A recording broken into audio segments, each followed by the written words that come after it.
매일 아침 꼭 챙겨야 할 뉴스 딱 3개만 골라서 깊게 들여다봅니다. 뉴스 3개 시간인데요. 김수민 시사평론가와 함께합니다. 어서 오세요. 네, 반갑습니다. 네, 첫 번째 뉴스 가볼까요? 어제 오후 7시부터 자유한국당이 국회 본회의장 앞에 로텐더 홀에서 무기한 농성에 돌입을 했습니다. 패스트트랙 신속 처리안건 법안을 저지하겠다라는 목적을 갖고 있는 건데요. 네. 황교안 대표는 낮에는 연좌 농성을 벌이고 밤에는 침낭까지 준비해가지고 로텐더 홀에서 낮밤 가리지 않고 보내겠다 이런 계획을 갖고 있습니다. 또 맨 앞에 선 건 역시 황교안 대표인가요? 예, 그렇습니다. 그래요. 이렇게 되면 또 황교안 대표가 스포트를 받게 되는 것 아니냐 이런 예. 분석이 뒤따르겠네요. 예, 심재철 의원이 원내대표가 되면서 이게 황교안 대표한테 어떤 영향을 끼칠 거냐 설왕설래가 이어졌는데 네. 심재철 원내대표 공교롭게 되자마자 그냥 예산안 통과라고 하는 본인들로서는 날벼락을 맞게 됐는데 네. 예, 여기서 이제 황 대표가 다시 전면에 나서게 되는 것 같고요. 예. 일단 농성으로 여당한테 압박을 해서 협상을 위한 시간을 벌거나 아니면 그것을 못 막았을 때는 최대한 강도 높게 반대를 함으로써 네. 총선용 여론 결집을 할 수 있다. 이 두 가지 갈림길에서 포석을 둔 거다. 이렇게 풀이할 수 있겠습니다. 아무튼 로텐더 홀에서의 농성은 익숙한 장면인데 네.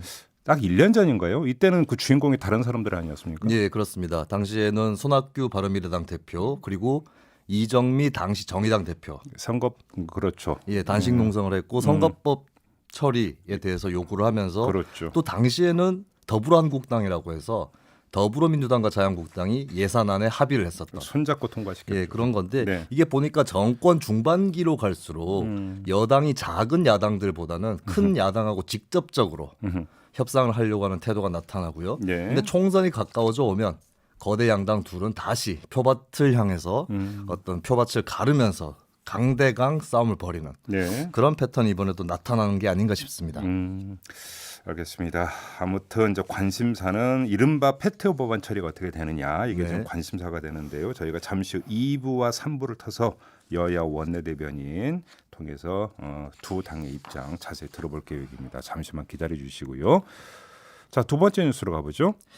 화성 연쇄살인 사건 진범으로 지목되고 있는 피의자 이춘재 네. 어제 수원 지방검찰청이 직접 조사하기 시작을 했습니다. 네. 그 전에는 경찰이 조사를 하고 있었는데 이미 검찰은 부산교도소에 있던 이춘재를 수원 구치소로 이감을 하기까지 했고요. 네. 심지어 경찰이 이걸 모르고 교도소까지 갔다가 헛걸음을 하는 그런 낭패를 보는 일까지 있었습니다. 네. 그리고 게다가 검찰이 경찰의 수사 방식이라든지 태도를 비판하면서 최근 수사 기록, 국가수 당시 기록 이런 것들을 제출하고 있지 않다.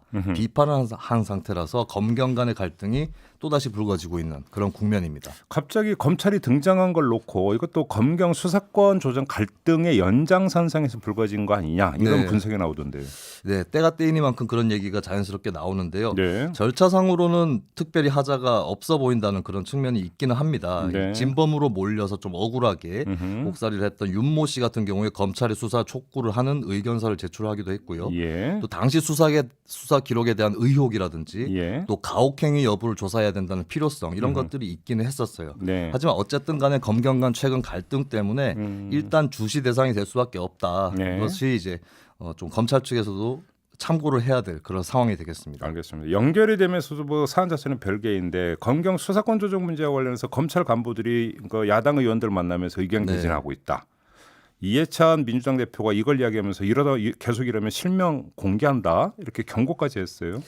네, 집행부 공무원이 법안을 갖고 의원들을 만나는 것 자체를 뭐라고 할 수는 없는데 네. 문제는 오히려 최근에 좀 여당보다는 바른미래당이라든지 평화당 이런 야당 의원들한테 검찰 측에서 더 신경 써서 접촉하는 듯한 그런 모습은 논란의 소지가 아무래도 클 수밖에 없을 것 같고요. 이른바 4+1 연대를 깬다라는 겁니까? 뭐 그런 틈새를 노리고 네. 들어가요. 그렇다고 자유한국당 쪽에 로비를 한다기보다는 제3당 쪽을 노리는 것 같은데 네. 예, 근데 예를 들면은 뭐 수사 종결권을 경찰에 부여를 하는 대신에 검찰의 보안 수사 지시 권한을 보장한다. 네. 이 방안은 법무부에서도 비슷한 의견이거든요. 그렇다면 오히려 이제 법무부하고 잘 얘기를 해서 법무부가 더 전면에 나서는 게 바람직할 수가 있는 것이고요. 네.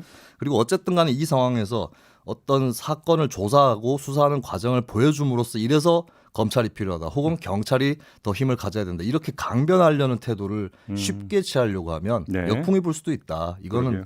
반드시 참고를 해야 될 것 같습니다. 알겠습니다. 이게 이제 이른바 페트 법안 처리가 얼마나 지연되느냐하고도 상관성이 네. 상당히 높다고 봐야 되는 거겠죠. 자, 마지막 뉴스로 가보죠. 네, 줬다 뺏는 기초연금이라고 들어보셨는지 모르겠는데요. 네. 소득 하위 70%의 노인들은 기초연금을 받고요. 그런데 이 중에서 기초생활수급자 노인은 생계급여를 받는데 기초연금이 소득으로 인정이 되기 때문에 생계급여가 그만큼 삭감이 되어 왔습니다. 그러게요. 예, 그래서 이들 노인을 지원하는 예산이 필요하다 이 얘기가 많이 나왔었는데 올해에도 그 문제가 많고 논란이 많았다고 하는 예산 안에서도 네. 결국에 국회 예산결산특별위원회에서 이 빈곤노인 지원 예산이 통과되지 못했다. 오르지 아니, 못했다라고 하는 소식입니다. 이 문제 제기된 게 하루 이틀 얘기가 아니잖아요. 네. 근데 왜 이게 계속되는 거예요? 이게 뭐 예산이 많이 드는 것이냐 따져 보면은 추산을 해보면 한 5천억 원 정도 든다고 해요. 추가로 드는 돈이. 예, 그런데 500조 넘는 예산 안에서 이게 과연 막대한 규모인가 예. 의문이 되는 것이고 쪽지 예산 다 합하면 세 발의 피인 것 같아요. 그렇죠. 예. 그리고 기초연금을 소득으로 잡지 않는다라고 한다면 그것이 법 개정이 아니라 정부의 시행령을 손보면 되는 그런 수준입니다. 그런데 그렇다면 왜 정부에서 하지 않느냐 했을 때 네. 이 논리예요. 기초연금은 상당수가 기본적으로 받는 복지이고 네. 생계급여라는 것은 거기에 보충을 하는 공공부조다. 보충성의 원리를 정부에서 내세우는데 특히나 기초연금이 과거보다 올랐기 때문에 생계급여를 그대로 줄 필요가 좀 떨어졌다.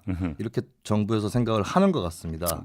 뭐 논리가 뭐 설령 그렇다 하더라도 당하는 입장에서는 네. 뭐 그런 게 중요합니까? 그렇습니다. 그리고 기초연금 자체가 굉장히 넉넉하면 생계급여를 줄일 수 있다 이렇게 볼 수 있는데 아직까지 그 수준은 또 아니거든요. 그러면 거꾸로 생계급여를 높이면 어떻게 돼요?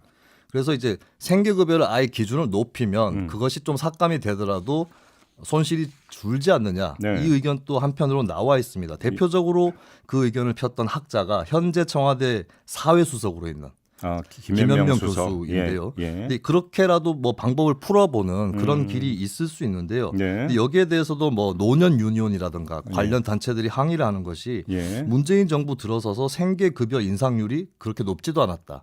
평균 2% 정도에 불과했다.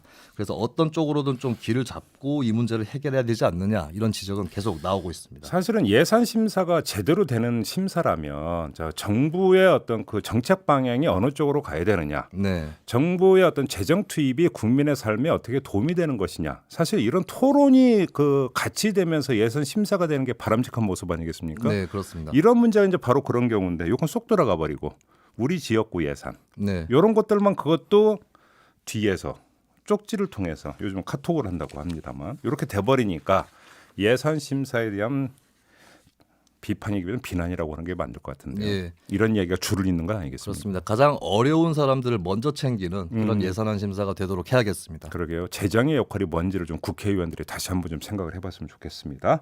자, 김수민 시사평론가와 함께했습니다. 고맙습니다. 예, 감사합니다. 이슈의 핵심을 꿰뚫는 예리한 시선, 믿고 듣는 진품 시사 김종배 시선 집중.